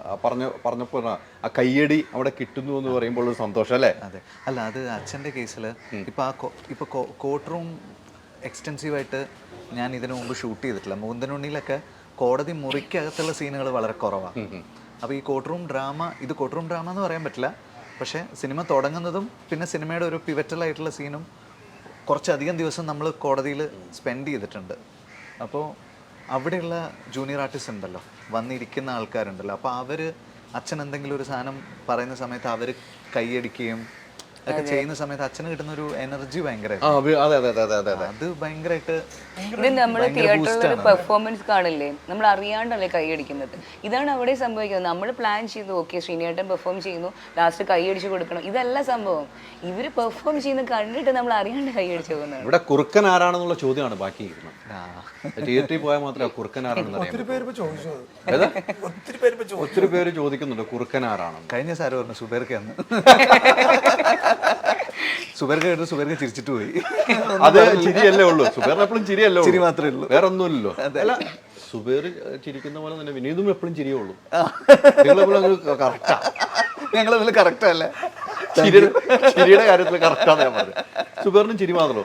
സുബേറിന് ജീവിതത്തിൽ ടെൻഷൻ ഇല്ലല്ലോ. അങ്ങനെ എനിക്ക് മനസ്സിലാകുന്നില്ല. അല്ല അത് ചിന്തിച്ചിട്ടുണ്ടോ? ഞാൻ ചോദിച്ചിട്ടുണ്ട് ഇതെങ്ങനെയാ ഇങ്ങനെ പറ്റുന്നത് നിങ്ങൾക്ക്. ഇന്ന് വരെ ടെൻഷൻ അടിച്ച് ഞാൻ അപ്പൊ എന്നോട് കഴിഞ്ഞ ദിവസം ഇങ്ങനെ പറഞ്ഞു. അപ്പോൾ നമ്മള് ഒരു പടത്തിന്റെ കാര്യം പറഞ്ഞിട്ട് ആ പടം ചെയ്തപ്പോൾ എനിക്ക് 9 കോടി ലോസ് ആയിരുന്നു. ഞാൻ അതിന്റെ പേരിൽ പോയി കരഞ്ഞിട്ട് കാര്യമില്ലല്ലോ, നമ്മൾ ചിരിച്ചു തന്നെ നിൽക്കും എന്ന് പറയും. അല്ല അത് കൃത്യമാണ് കേട്ടോ. സുബേറിന് അറിയാവുന്നവർക്കറിയാം, ആ ചിരിച്ച മുഖം അല്ലാതെ ദേഷ്യപ്പെട്ട് മുഖം കാണാൻ കിട്ടില്ല സുബേറിന്. എപ്പോഴും ചിരിച്ചുകൊണ്ട് തന്നെ കാര്യങ്ങൾ മുന്നോട്ട് പോകും. എത്ര നഷ്ടം വന്നാലും വേണ്ടില്ല, ലാഭം വന്നാലും വേണ്ടില്ല, ആ ചിരി പുള്ളിയുടെ മനസ്സിൽ ഉണ്ടാവും എന്നുള്ള കാര്യത്തിൽ സുബേറിനെ സംബന്ധിച്ചോളം എനിക്ക് കൃത്യമായിട്ട് അറിയാവുന്ന വ്യക്തിയാണ്. അത് തന്നെ ഇപ്പൊ പറഞ്ഞു വിനീത് തന്നെ ചോദിച്ചു എന്നപ്പോൾ ആലോചിച്ച് നോക്കിയേ. തീർച്ചയായിട്ടും സിനിമ ഉണ്ടാക്കാൻ മിടുക്കനാണ്. വെറുതെ വീട്ടിലിരിക്കുകയല്ല, സിനിമ അടുത്ത് കഴിഞ്ഞാൽ അടുത്തതിലേക്ക് പോകും. അത് തന്നെ ഏറ്റവും വലുതുള്ള ഒരു സിനിമ റിലീസിന് മുമ്പ് അടുത്ത സിനിമ ഷൂട്ടിംഗ് തുടങ്ങിയ പ്രൊഡ്യൂസർമാർ വളരെ ചുരുക്കമാട്ടോ. അല്ലേ വിനീത്? ഉറപ്പായിട്ടും വളരെ ചുരുക്കമാണ്. അതിന് മുമ്പ് ചെയ്ത സിനിമ റിലീസ് ആയിട്ടില്ല. അപ്പൊ ഇത്രയും കാര്യങ്ങൾ നിൽക്കുകയാണല്ലോ, അത് എളുപ്പമല്ലല്ലോ. അപ്പൊ അതുകൊണ്ട് സുബേർ ബുദ്ധിമാനാ, മൂന്നും കൂടെ ഒരുമിച്ച് ബിസിനസ് നടത്തും കേട്ടോ. വലിയ ബുദ്ധിമാനാ സുബേർ. അതൊക്കെ ഞാൻ പറയാം, ഒറ്റ ബിസിനസ് നടത്താൻ മൂന്നും കൂടെ കൂടി ഒരുമിച്ച് അറിയാലോ. വിനീതുണ്ട്, അച്ഛനുണ്ട്, 2 സിനിമ വിനീത് അച്ഛനുണ്ട്, അവിടെ വേറൊരു സിനിമയുണ്ട്. ഒറ്റ ബിസിനസ് നടത്തിക്കാണ്. ഇന്നൊക്കെ ബിസിനസിന്റെ പുറകിൽ ഓടിയിട്ടുണ്ട്, നടത്തിയെന്നാ ഞാൻ അറിഞ്ഞത്. അത് നമ്മുടെ ഒരു ഭാഗ്യം. അത് ചെയ്യട്ടെ, അതാണല്ലോ. പിന്നെ തീർച്ചയായിട്ടും പിന്നെ ഇത് പണ്ട് തൊട്ടുള്ള പ്രൊഡ്യൂസറാണ്. എവിടെയും സൺ ടി വിയിലാണെങ്കിലും എല്ലാത്തിലും കണക്ഷൻ ഉള്ളതുകൊണ്ട് അതുകൊണ്ട് ബിസിനസ്സിന്റെ കാര്യം നമ്മൾ ഒരു ടെൻഷൻ അടിക്കേണ്ട കാര്യമില്ല എന്ന് 100%. അതാണ് എന്റെ പ്രൊഫഷണലിസം. അതിന്റെ സെല്ലിംഗ് പോയിന്റ് എന്താണെന്ന് അറിഞ്ഞത് കൃത്യമായിട്ട് എന്റെ കച്ചവടം നടത്താനുള്ള എന്റെ ബ്രില്യൻസി. നമ്മുടെ ഓരോരുത്തരും ജോലി ചെയ്യുന്നത് പോലെ അത് ബ്രില്യൻ്റ് അദ്ദേഹം ചെയ്യുന്നു. ഈ ട്രെയിലറിൽ എൻ്റെ പേര് കൊണ്ടുവച്ചു. ഞാൻ അതിനകത്ത് എൻ്റെ പേര് കൊണ്ടുവച്ചിട്ട് വിനീത് എൻ്റെ ഒരു ദിവസം കണ്ടപ്പോൾ പറഞ്ഞു, ഹൈദർക്ക ഒരു കാര്യം പറയാണ്ട്, ഹൈദർക്കയുടെ പേര് ഞാൻ ഉപയോഗിച്ചു. എവിടെയാണെന്ന് എന്നോട് പറഞ്ഞില്ല. ട്രെയിലർ കാണുമ്പോഴാണ്, എന്നെ സുബേർ കാണിച്ചു തന്നില്ല, ട്രെയിലർ റിലീസ് ചെയ്യുമ്പോഴാണ്. എങ്ങനെയാണ് എൻ്റെ പേര് പറയണം എന്ന് വിനീത് അങ്ങനെ ഒരു തീരുമാനം എടുത്തത്? അത് ആ സീൻ ഷൂട്ട് ചെയ്യുന്ന സമയത്ത് ഞാനിങ്ങനെ, അപ്പോൾ എനിക്ക് പല സ്ഥലത്തുനിന്നും ഇങ്ങനെ ഫോൺ വന്നു എന്നൊക്കെ പറയുന്ന ഒരു സാധനമാണ്. അപ്പോൾ ഞാൻ മനോഹരനോട് ഞാൻ ചോദിച്ചു, ഞാൻ ഇങ്ങനെ പറഞ്ഞോട്ടെ എന്ന് ചോദിച്ചു. ആ റിപ്പോർട്ടറിലെ ഹൈദർ വിളിച്ചത് ഞാൻ കൊടുത്തില്ല. അപ്പോൾ മനോഹരൻ ചിരിച്ചു, മനോഹരൻ പറഞ്ഞോളാൻ പറഞ്ഞു. അപ്പോൾ ഞാൻ ഡയറക്ടറോടും പറഞ്ഞു ഇങ്ങനെ ഒരു സാധനം ആഡ് ചെയ്തോട്ടെ എന്ന് ചോദിച്ചു. ജയലാലേട്ടനും പറഞ്ഞു ഓക്കെ എന്ന് പറഞ്ഞു. അപ്പോൾ ഞാൻ ഹൈദർക്കയുടെ പേര് പറയാൻ കാരണം അതൊരു പ്രശ്നമാവില്ല എന്ന് എനിക്ക് ഉറപ്പുള്ളത് കൊണ്ടാണ്. ഇക്ക തന്നെ പറഞ്ഞില്ലേ, ഞാൻ ചോദിച്ചില്ലേ എന്താ പറയുക, എൻ്റെ പേര് പറഞ്ഞുകൊണ്ടാണ് ട്രെയിലർ. അല്ല എനിക്കത് ഭയങ്കരമായിട്ട് ഞാൻ എൻജോയ് ചെയ്ത ഒരാളാണ്. അതെ ഇല്ലാന്ന് പറഞ്ഞില്ല, ഞാൻ നെഗറ്റീവ് കമന്റുകൾ കൂടുതൽ എൻജോയ് ചെയ്യുന്ന ആളാണ്. പോസിറ്റീവ് കമന്റ് കൂടുതൽ നെഗറ്റീവ് ആണ് ഞാൻ നോക്കുന്നത്. ഇത് നെഗറ്റീവ് അല്ലല്ലോ. അല്ല ഞാൻ നോക്കുന്നത് അല്ല, ഇതെനിക്ക് വിനീത് പറഞ്ഞപ്പോൾ എനിക്കൊരു പോസിറ്റീവ് തീർച്ചയായിട്ടും ബ്രാൻഡായി മാറിയില്ലേ. അത് തീർച്ചയായിട്ടും അതെ. അപ്പോൾ അത് വിനീത് പറഞ്ഞ ശേഷം നമ്മൾ അത് കഴിഞ്ഞ ദിവസമാണ് ഫോണിൽ വാട്സാപ്പിലൊന്നും ഞാനിത്. അല്ല ഞാനത് ഹൈദർക്കാക്ക് അത് ഇഷ്ടമാവുമെന്ന് എനിക്ക് തോന്നിയിരുന്നു, അതുകൊണ്ട് ഞാൻ നിങ്ങളെ പേര് പറഞ്ഞത്. പക്ഷെ എനിക്ക് ആ വോയിസ് നോട്ട് കിട്ടിയപ്പോൾ ഓക്കെ ഇത് തിരിച്ചടിച്ചിട്ടില്ല, ഇത് കറക്റ്റായിട്ടാണ് ശരിക്കും ആ ട്രെയിലർ കണ്ടപ്പോ ആ പേര് പറയുമ്പോൾ വിനീതേട്ടൻ ചിരിച്ചുകൊണ്ട് പറയണു, ഇത് കാണുന്ന എല്ലാ ആൾക്കാരും ചിരിക്കുന്നുണ്ട്. അതല്ല അതിന്റെ ഏറ്റവും വലിയ പ്ലസ് അല്ലേ? കാരണം അത്രത്തോളം നിങ്ങളുടെ പേര് ഓഡിയൻസിന്റെ ഇടയിൽ നിൽക്കുന്നുണ്ട്. എന്റെ പേര് ഉപയോഗിച്ച വിനീത് എടുക്കുന്ന സിനിമയിൽ എനിക്ക് ചാൻസ് ഉണ്ടെന്ന് ഞാൻ അവകാശപ്പെടുന്നു. എന്റെ പേര് അല്ല, എന്റെ പേര് ഉപയോഗിച്ചിട്ട് വിനീത് ചെയ്യുന്ന സിനിമയിൽ എനിക്ക് അഭിനയം വേണമെന്ന് ഞാൻ പറഞ്ഞിട്ടുണ്ട്. അല്ല, പക്ഷെ അഭിനയിക്കാൻ ഈ ക്യാരക്ടർ ഇന്റർവ്യൂ എടുക്കുന്നതിനിടയിൽ നിങ്ങൾ ഇങ്ങനെ വന്ന് അഭിനയിക്കും? വിനീത് വെട്ടിരിക്കാ വിനീത് വെട്ടിരിക്കാ അല്ല, ഒരു കൺസേൺ പറഞ്ഞിട്ടില്ലേ ഇത്രയും ഇന്റർവ്യൂവിന്റെ ഇടയ്ക്ക് എങ്ങനെ സമയം കിട്ടുന്നതാണ് ചോദ്യം. അല്ലെ പിന്നെ വിനീതേട്ടൻ നോക്കി ഈ പറഞ്ഞ പോലെ ഇക്കയുടെ ഡേറ്റിന് വേണ്ടി മാറി നിൽക്കേണ്ടി വരും അല്ലേ? ഒന്ന് അഭിനയിക്കാൻ ഒരു തള്ളു കയറി അല്ലേ? പക്ഷെ ഞാൻ എൻജോയ് ചെയ്ത് ഇന്റർവ്യൂ എടുക്കുന്നതാണ്. പിന്നെ ഇതാ പുതിയ പ്രൊജക്ട് അനൗൺസ് ചെയ്തു അല്ലേ? അതിലേക്ക് കൂടെ പോയിട്ടാണ് പുതിയ പ്രൊജക്ട് അനൗൺസ് ചെയ്തു. പ്രഷർ ഒത്തിരി കാത്തിരിക്കുകയാണ്. എല്ലാവരും ഉണ്ട്, സുഹൃത്തുക്കൾ എല്ലാവരും ഉണ്ട് അല്ലേ? ആരെയും ഒഴിവാക്കാതെ പ്രൊജക്ട് കൊണ്ടുപോകണം. അല്ല, എല്ലാവരും സമ്മതിച്ചു. എനിക്ക് അതാണ്, ഞാൻ ഓരോരുത്തരെയും വിളിക്കുന്ന സമയത്ത് അവർ ചെയ്യോ ഞാനിങ്ങനെ റിക്വസ്റ്റ് ചെയ്തിട്ടാണ് ഓരോരാളോടും പറഞ്ഞത്. പക്ഷേ ചോദിച്ച എല്ലാവരും കമ്മിറ്റ് ചെയ്തു. ചിലപ്പോൾ 1-2 പേരും കൂടെ ഉണ്ടാവും ഇനിയും പേര് പറയാറായിട്ടില്ല. ഞങ്ങളൊക്കെ വെയിറ്റിംഗ് ആണ് കേട്ടോ. ആ ലിസ്റ്റിൽ ഞങ്ങളൊക്കെ വെയിറ്റിംഗ് ആണ്. അല്ല, ആ ലിസ്റ്റിലില്ല, ലിസ്റ്റിലാണ്. അടുത്ത ലിസ്റ്റിൽ കയറാൻ താല്പര്യമുണ്ടോ? ലിസ്റ്റിലുള്ള അപ്പൊ ഇനിയും ഒരു 2-3 പേരും കൂടെ നമ്മൾ പ്രതീക്ഷിക്കാം. അല്ല, 2-3 പേരല്ല, 1-2 പേര് ചിലപ്പോൾ ഉണ്ടാവും. ദൈവം അനുഗ്രഹിച്ചാൽ ഉണ്ടാവും. എന്നത്തേക്കാണ് ഷൂട്ടിംഗ് ഒക്കെ പ്ലാൻ ചെയ്തിരിക്കുന്നത്? അത് പറയാവുന്നൊരു സിറ്റുവേഷനിലായിട്ടില്ല അതിലെടുക്കാം. നമ്മൾ ഈ വർഷം ഉണ്ടാവും. ഈ വർഷം ഉണ്ടാവും അല്ലേ? ഈ വർഷം ഷൂട്ടിംഗ് ആരംഭിക്കും. അതെ, ലൊക്കേഷനൊക്കെ കണ്ടെല്ലാം സെറ്റാക്കി വെച്ചേക്കാം. ഓൾമോസ്റ്റ് നമ്മൾ അവിടെ ഇവിടെയൊക്കെ കണ്ടുവച്ചിട്ടുണ്ട്. കുറച്ചൊക്കെ ഫൈനലൈസ് ചെയ്യാനുണ്ട്. ഞാനിപ്പോൾ ഒരു ജാതകം അഭിനയിക്കുന്നുണ്ട്. ഫൈനലൈസിങ് ഇത് കഴിഞ്ഞിട്ടേ ചെയ്യാൻ പറ്റുള്ളൂ. പക്ഷേ റെക്കി ഒരു റൗണ്ട് കഴിഞ്ഞിട്ടുണ്ട്. ഈ പ്രണവിൻ്റെ അടുത്തൊക്കെ പറഞ്ഞപ്പോൾ അപ്പോൾ തന്നെ സമ്മതിക്കുകയാണ് ചെയ്തത്. പ്രണവിനെ കുറേ നാളായി ആളുകൾ സ്ക്രീനിൽ കണ്ടിട്ടുണ്ട്. ഞാൻ കഴിഞ്ഞതിന് ശേഷം കാണാൻ കഴിയാതെ യാത്ര ചെയ്യുന്ന പ്രണവിനെ വിനീത് വീണ്ടും കൊണ്ടുവരിക എന്ന് പറയുമ്പോൾ ഒത്തിരി പ്രഷർ ഇങ്ങനെ കാത്തിരിക്കുകയാണ്. അല്ല, അപ്പൂനെ കിട്ടാൻ ഇച്ചിരി പാടാണ്. അപ്പം ഞാനും പോയി പറയുന്ന സമയത്ത് എനിക്കൊരു ഡൗട്ട് ഉണ്ടായിരുന്നു, അവൻ കമ്മിറ്റ് ചെയ്യുമോ. കാരണം അവൻ്റെ പ്ലാൻ മാത്രം നമുക്ക് ജഡ്ജ് ചെയ്യാൻ പറ്റില്ല. അവന് ഇഷ്ടപ്പെട്ടു എന്ന് വെച്ചാൽ പോലും അവൻ കമ്മിറ്റ് ചെയ്യണമെന്നില്ല. ഞാനത് ഫസ്റ്റ് ഹാഫ് കഴിഞ്ഞപ്പോൾ എന്നോട് ഇങ്ങോട്ട് ചോദിച്ചു, ഞാൻ എപ്പോൾ തൊട്ടാണ് ഇതിൻ്റെ പ്രിപ്പറേഷൻ തുടങ്ങേണ്ടത്. അപ്പോൾ ഓക്കെ, അപ്പോൾ ഇന്നാണ്. ധ്യാൻ്റെ അടുത്ത് ധ്യാൻ എന്ത് പറഞ്ഞു? ധ്യാൻ്റെ അടുത്ത് ഞാൻ കാര്യമായിട്ടൊന്നും പറഞ്ഞിട്ടില്ല. ന്യൂസ് എൻ്റെ സ്ക്രിപ്റ്റ് പുറത്തു പോകുമല്ലോ, ഞാൻ പറഞ്ഞു ഞാൻ ഓഗസ്റ്റിൽ വന്ന് പറയാമെന്ന് പറഞ്ഞു. അപ്പോൾ ഹൈദർക്കാക്ക് എൻ്റെ കഥ അറിയാലോ, അതാണ് പ്രശ്നം. അല്ല അല്ല, അവനറിയാവുന്നത് മീഡിയയിലുള്ള എല്ലാവർക്കും അറിയാം. അല്ല, ധ്യാൻ ഭയങ്കരമായിട്ട് സന്തോഷത്തിലാണ്. അതെ അതെ, ആ ഒരു സിനിമയ്ക്ക് വേണ്ടി. അല്ല, അവൻ കഥ പറയുന്നുണ്ട്, കഥ പറഞ്ഞു കൊടുക്കേണ്ട ആൾക്കാർ. അത്ര സന്തോഷമുള്ള കാര്യമല്ല. അല്ല, സന്തോഷമുള്ള കാര്യമല്ല. ഞാനെല്ലാം ഒരു സീക്രസിയിൽ സ്ക്രീൻ പ്ലേ ആയിട്ട് ബന്ധപ്പെട്ടിട്ടുള്ള സിനിമയുടെ ഒരു പുതുമ കളയാൻ പാടില്ല. ശരിക്കും വിനീതേട്ടന് ഒരു പടം അനൗൺസ് ചെയ്ത് കഴിഞ്ഞാൽ പിന്നെ അത് തിയേറ്ററിൽ കാണുന്നവരുള്ള വെയിറ്റിംഗ് ഉണ്ടല്ലോ. ഇപ്പം എല്ലാവരും ഇത് തന്നെയാണ്. പടം അനൗൺസ് ചെയ്തിട്ട് പക്ഷെ എത്രയും വേഗം തിയേറ്ററിൽ കാണണം എന്നുള്ളൊരു ക്യൂരിയോസിറ്റി ഉണ്ട്. അതാണ് വിനീതേട്ടൻ്റെ സ്ക്രിപ്റ്റിങ്ങിലും ഡയറക്ഷനിലും മേക്കിങ്ങിലും ഉള്ള ഒരു ഹൈലൈറ്റ്. എന്തായാലും ആ സിനിമയ്ക്ക് വേണ്ടി ഭയങ്കര വെയിറ്റിംഗ് ആണ് ആളുകൾ. അത് ധ്യാൻ അതിലും കൂടുതൽ വെയിറ്റിംഗ് ആണ്. വിനീതിലും കൂടുതൽ സന്തോഷത്തിലാണ് ധ്യാൻ എന്ന് എനിക്കറിയാം. ഞാൻ എന്നോട് സംസാരിക്കുമ്പോൾ പറയുന്ന കാര്യം, എനിക്ക് ആ ചേട്ടൻ്റെ സിനിമ എന്നുള്ള സാധനത്തിലേക്ക് ഭയങ്കരമായിട്ട് ആഴത്തിലേക്ക് ഇറങ്ങി നിൽക്കുകയാണ് ധ്യാനെ വിളിച്ച്. അല്ല, ഞങ്ങൾ ഒരുമിച്ച് ഒരു പടം ചെയ്തിട്ട് 10 വർഷമായി. 10 വർഷമായി വർക്ക് ചെയ്തിട്ടില്ല. അതെ അതെ. അപ്പോൾ ഇപ്പോഴാണ് അവന് പറ്റിയൊരു സാധനം വന്നത്. നിവിനും ഉണ്ട്, അതും എനിക്ക് ഭയങ്കര. അജുവുണ്ട്. നിവിൻ ഇതിലുള്ള എനിക്ക് ഭയങ്കര സന്തോഷമുള്ള ഒരു കാര്യമാണ്. അല്ല, നിങ്ങളുടെ ഒരു കൂട്ടുകെട്ട് എവിടെയാണെന്ന് ചോദ്യം ഉയർന്നു തുടങ്ങിയായിരുന്നല്ലോ. അതെ അതെ. അല്ല, ഞാൻ വരെ പല ഇൻ്റർവ്യൂവിലും ചോദിച്ചിട്ടുണ്ടോ, ഇനി ആ ചോദ്യത്തിന് പോലും പ്രസക്തി ഇല്ലാതെ മാറ്റിക്കളഞ്ഞല്ലോ. അതെ അല്ലേ? അതാണ് നിങ്ങളുടെ ഒരു കൂട്ടായ്മ. ആ കൂട്ടായ്മയിൽ വരുമ്പോൾ വലിയ സിനിമയാവും. കുറുക്കൻ ഹിറ്റാകുന്നതോടൊപ്പം തന്നെ ആ സിനിമ ഹിറ്റാകണം. ഇതാണ് നമ്മുടെ ആഗ്രഹം. Thank you. അങ്ങനെ ഹിറ്റിലേക്ക് പോകണം.